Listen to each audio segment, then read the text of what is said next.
occasion only, the conversation relating to this will be played first. Good morning, Kenton Festival box office. How can I help you? Oh, good morning. I'm coming to Kenton for a few days' holiday next month, and a friend told me there's a festival. She gave me this number to find out about it. That's right. The festival begins on the 16th of May and goes on till the 19th. Oh, that's great. I'll be there from the 15th till the 19th. The festival starts on the 16th of May. So 16th has been written in the space. Now we shall begin. You should answer the questions as you listen because you will not hear the recording a second time.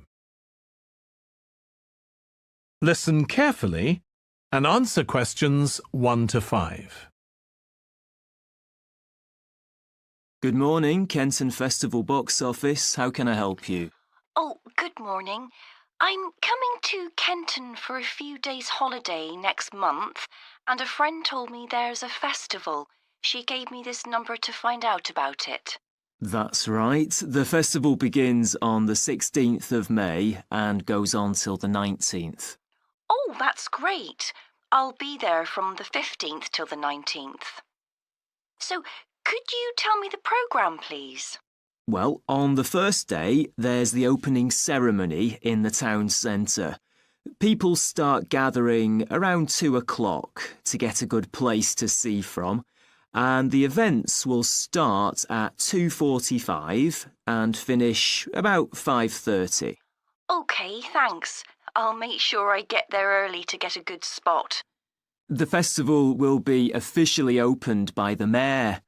He'll just speak for a few minutes, welcoming everyone to the festival. All the town councillors will be there, and, of course, lots of other people. Right. Then there'll be a performance by a band. Most years we have a children's choir, but this year the local army cadets offered to perform, and they're very good. Uh-huh. After that, a community group from the town will perform a play they've written themselves, just a short one. It's about Helen Tungate. I don't know if you've heard of her. I certainly have. She was a scientist years ago. That's right. She was born in Kenton exactly 100 years ago, so we're celebrating her centenary. I'm a biologist, so I've always been interested in her. I didn't realise she came from Kenton. Yes.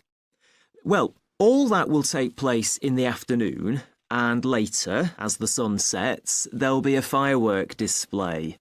You should go to the park to watch, as you'll get the best view from there. And the display takes place on the opposite side of the river. It's always one of the most popular events in the festival. Sounds great. Before you hear the rest of the conversation, you have some time to look at questions 6 to 10.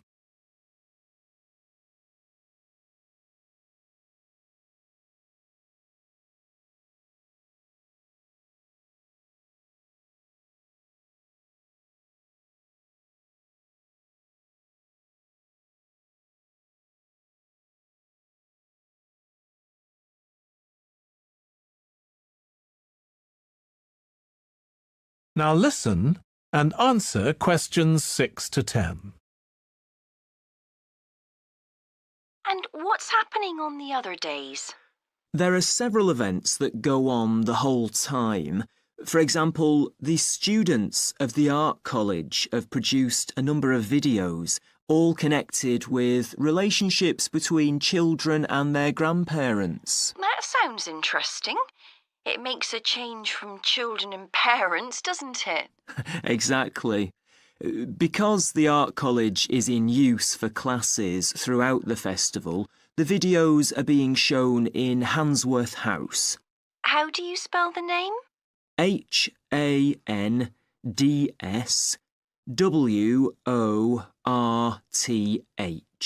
Handsworth House. It's close to the town hall. Right. Now, let me see, what else can I tell you about? Are there any displays of ballet dancing? I'm particularly interested in that as I do it as a hobby. There isn't any ballet, I'm afraid, but there'll be a demonstration of traditional dances from all round the country. Well, that'd be nice. Where's that being held? It's in the market in the town centre. The outdoor one, not the covered market. And it's on at 2 and 5 every afternoon of the festival, apart from the first day. Lovely. I'm interested in all kinds of dancing, so I'm sure I'll enjoy that. I'm sure you will. And I'd really like to go to some concerts, if there are any. Yes, there are several. 3 performed by professionals and 1 by local children. And where is it being held? It's in the library, which is in Park Street. On the 18th at 6:30 in the evening. I presume I'll need tickets for that. Yes, you can book online, or you can buy them when you arrive in Kenton, either at the festival box office or from any shops displaying our logo in the windows. Well, I think that'll keep me busy for the whole of my stay in Kenton. Thank you so much for all your help. You're welcome. I hope you enjoy your stay. Thank you. Goodbye. That is the end of section 1. You now have half a minute to check your answers.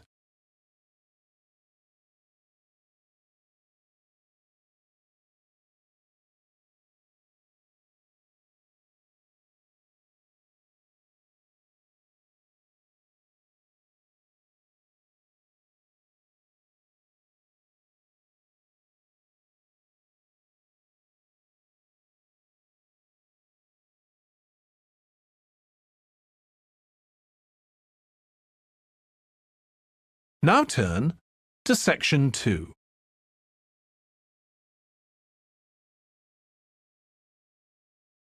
Section 2. You will hear a man talking to a group of people about a tour of theatres in the city of Munich in Germany that he has arranged for them. First, you have some time to look at questions 11 to 15.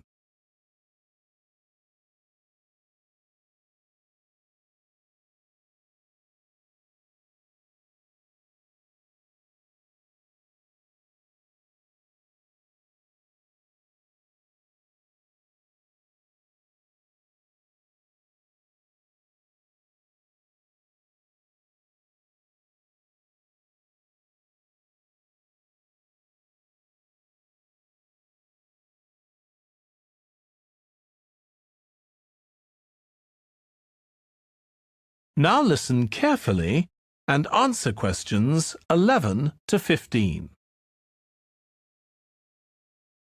Right. I've now almost succeeded in finalising plans for our tour, so I'll bring you up to date with what I know. As you know, we're flying first to Munich on Monday the 4th. The flight is at 11:30. So it's too early to have lunch at the airport. I suggest we meet there for coffee at 10, which should give us plenty of time for breakfast before we leave home. When we arrive in Munich, we'll be met at the airport by Klaus Bauer. Klaus works for a tour operator, and he'll look after us for the time we'll be in Germany. He's already liaised with the managers of the theatres we're going to visit, and he's also arranged for an officer of the National Theatre in Munich to show us round the theatre one afternoon during our stay. Now, last time we discussed this trip, I didn't have the precise cost for hotel rooms, but now I have. The normal rate at the hotel where we're staying is €150 a night for a double room. I'd hoped to get that down to €120, but in fact I've been able to negotiate a rate of 110. That'll be reflected in the final payment, which you'll need to make by the end of this week. On Tuesday, the day after our arrival, I had hoped we could sit in on a rehearsal at one of the theatres, but unfortunately that's proved very difficult to arrange. So instead, we'll have a coach trip to one of the amazing castles in the mountains south of Munich. On Tuesday evening, we'll all have dinner together in a restaurant near our hotel. From talking to you all about your preferences, it was clear that a typical local restaurant would be too meat-oriented for some of you. Some of you suggested an Italian restaurant, but I must confess that I decided to book a Lebanese one, as we have plenty of opportunities to go to an Italian restaurant at home. On Wednesday afternoon, the director of the play we're going to see that evening will talk to us at the theatre. She'll describe the whole process of producing a play, including how she chose the actors, and, as the play we're going to see is a modern one, how she worked with the playwright. Before you hear the rest of the talk, you have some time to look at questions 16 to 20.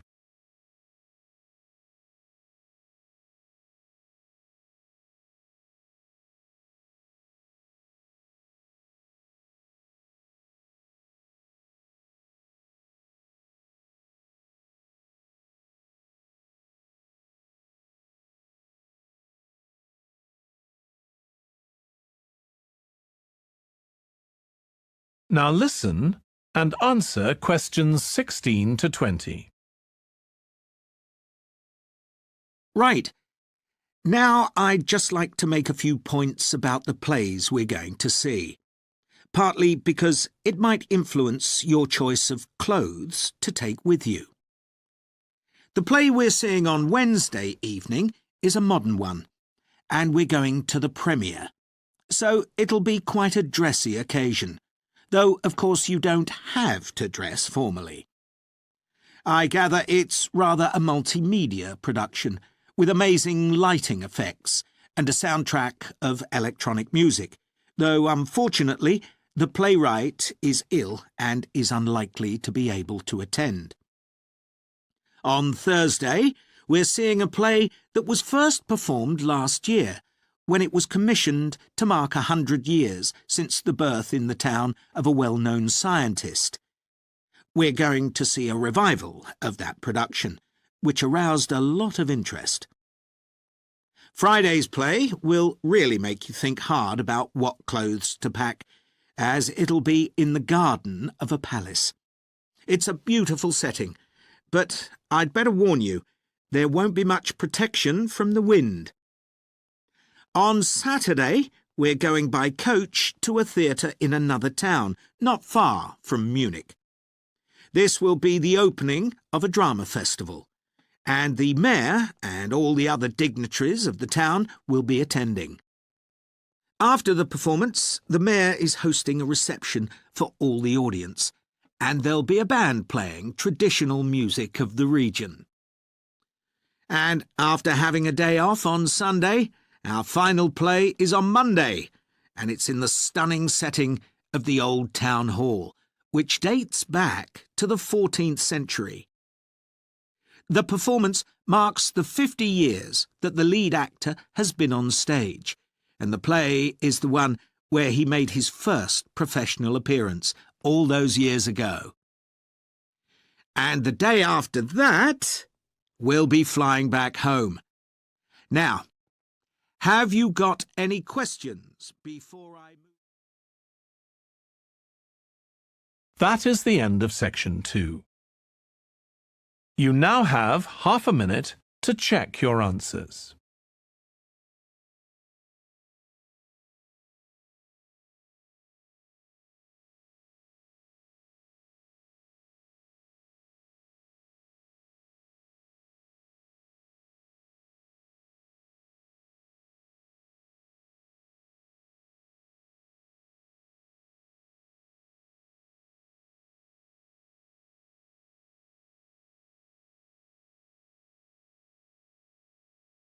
Now turn to Section 3.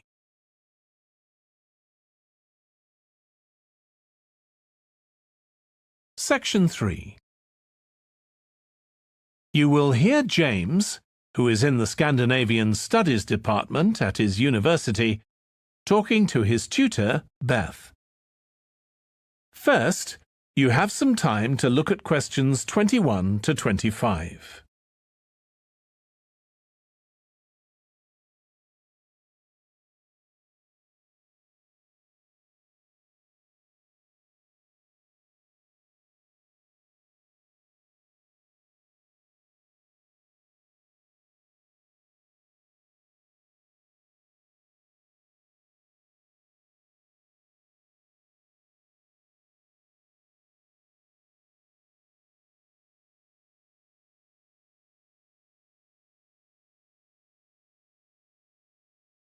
Now listen carefully and answer questions 21 to 25. Oh, good morning. You must be James. I'm Beth Cartwright. Please call me Beth. Thank you.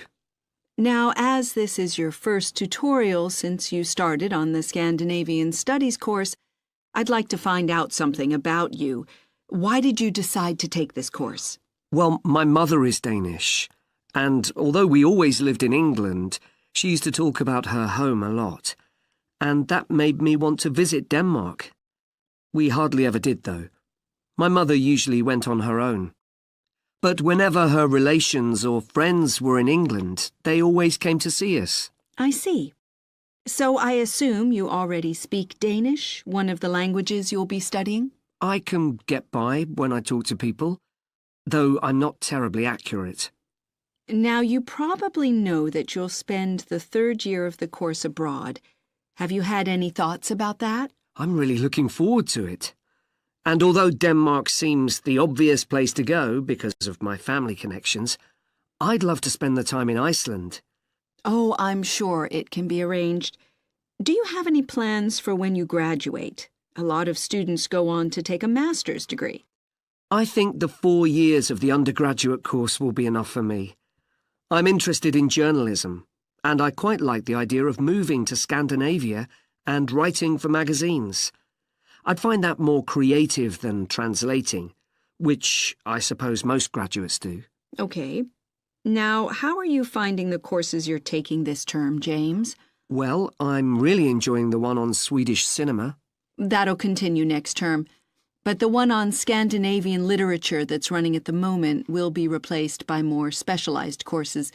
Oh, and by the way, if you're interested in watching Danish television programs, there's going to be a course on that the term after next. That sounds good. Have you started thinking about the literature paper that you have to write in the next few weeks? Yes, my first choice would be to do something on the Icelandic sagas. The trouble with that is that a lot of people choose that topic, and it can be difficult to get hold of the books you'll need. Why not leave that for another time? Right. You might find modern novels or 19th century playwrights interesting. I've read or seen several plays in translation, so that would be a good idea. Fine. I'll put you down for that topic. Right. So what would you advise me to aim at in the paper? First, I suggest you avoid taking one writer and going into a great deal of detail. That approach certainly has its place, but I think you first need to get an understanding of the literature in the context of the society in which it was produced, who it was written for, how it was published, and so on. I also think that's more fruitful than placing it within the history of the genre. Okay, that sounds reasonable. Before you hear the rest of the discussion, you have some time to look at questions 26 to 30.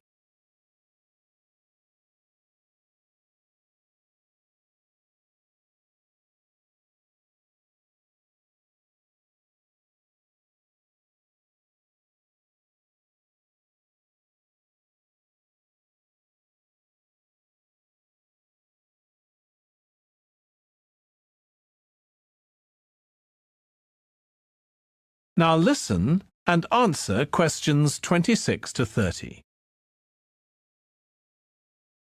Could I ask for some advice about writing the paper I'm working on about the Vikings? I have to do that this week, and I'm a bit stuck. Of course. Have you decided yet what to write about? No, I haven't. There's so much that seems interesting. Viking settlement in other countries, trade, mythology. Well, what I suggest is that you read an assignment a student wrote last year, which is kept in the library. It's short and well-focused, and I'm sure you'll find it helpful. I'll give you the details in a moment. Textbooks usually cover so many topics, it can be very difficult to choose just one. OK. I've got a DVD of the film about the Vikings that came out earlier this year. Should I watch that again? If it's the one I am thinking of, I'd ignore it. It's more fantasy than reality. But I've got a recording of a documentary that you should watch.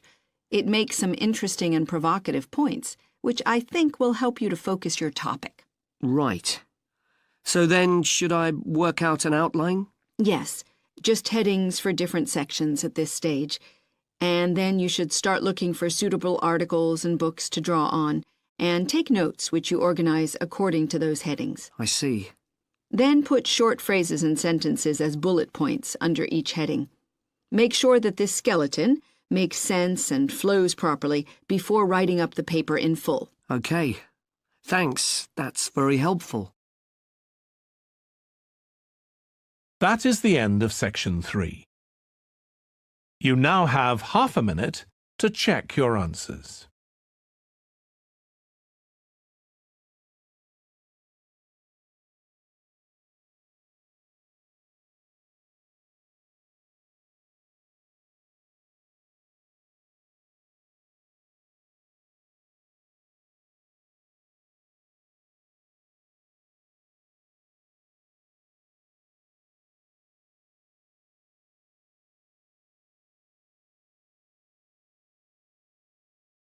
Now turn to section 4.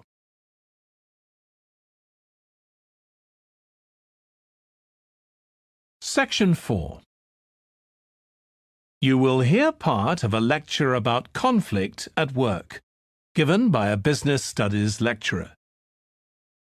First, you have some time to look at questions 31 to 40.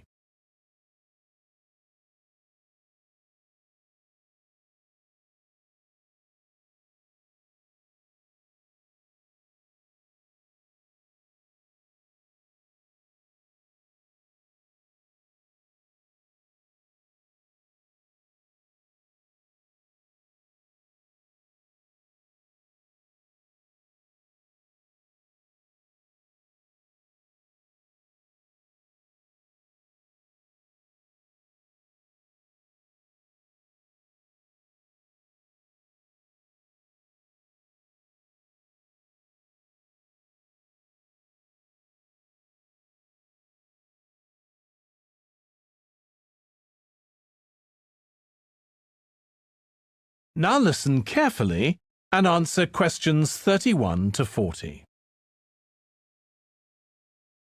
Over the years, attitudes towards workers have changed considerably. After all, there was a time when workers had no rights at all and laboured in appalling conditions. Conditions have improved a lot, but conflict in the workplace is still common. And human resources managers nowadays need to be able to deal with it when necessary. What is conflict in the workplace? Definitions vary, but I'm taking it to refer to a whole range of behaviours that the victim finds unacceptable, from minor, harmless arguments to, at the opposite extreme, physical violence. Much of this is covered by the term bullying, by which I mean one or more people behaving abusively or aggressively against another who is in a weaker position. Although all behaviour like this is a form of conflict, not all conflict can be described in these terms. As with all human behaviour, there are numerous reasons for it. but often it's caused by someone who feels the need to show their superiority over someone else in order to feel that they aren't at the lowest level in a hierarchy or a group of people. In some cases, one person simply dislikes the other on the basis that the personality of one is in some way incompatible with that of the other person. A general habit of optimism in one person could make them intolerant of a colleague who's constantly pessimistic. Not that that justifies treating them badly, of course. Some conflicts arise when people are more interested in promoting themselves and their team than in the company as a whole. These conflicts are called structural and could come about, for example, when a sales team believe they are the only people in the business who do any useful work and look down on behind-the-scenes administrators. Conflict obviously affects the individuals concerned. The situation is likely to be very stressful for victims, resulting in their absence from work, possibly for months. For the company, if no effort is made to deal with conflict, it can spiral out of control and even lead to the breakdown of the business.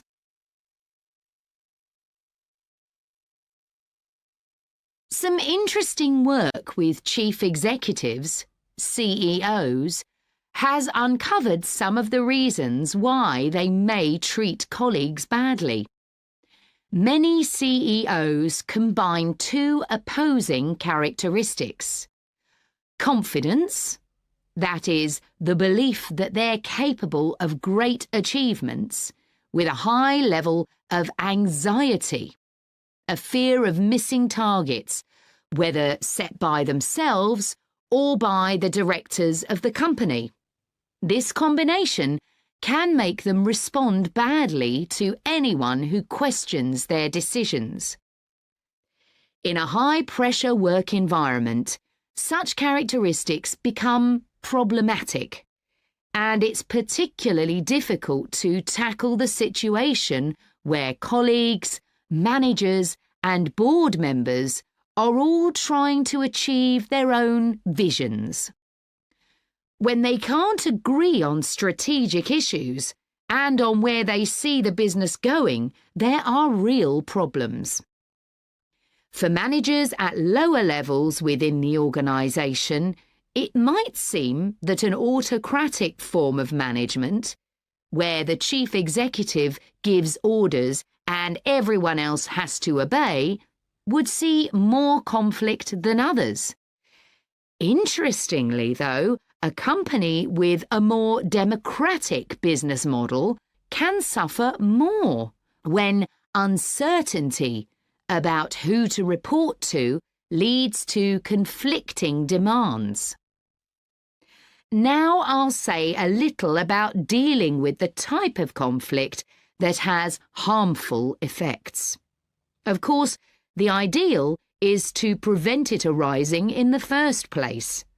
A good manager at any level will make efforts to earn the respect of the people they work with, particularly those who report to them.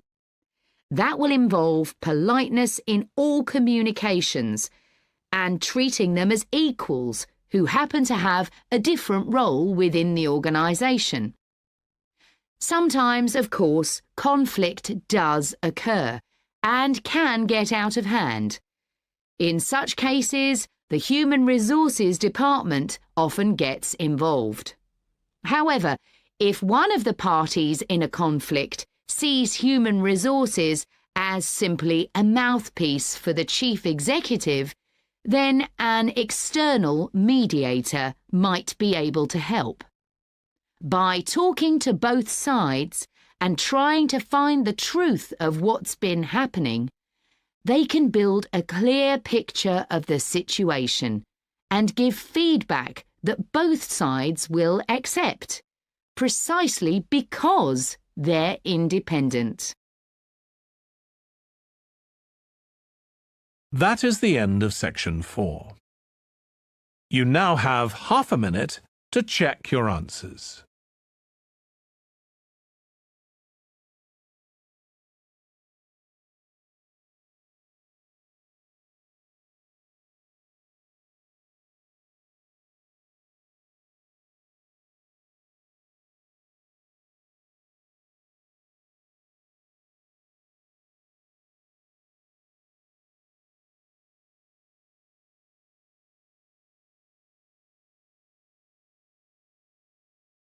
That is the end of the listening test. In the IELTS test, you would now have 10 minutes to transfer your answers to the answer sheet.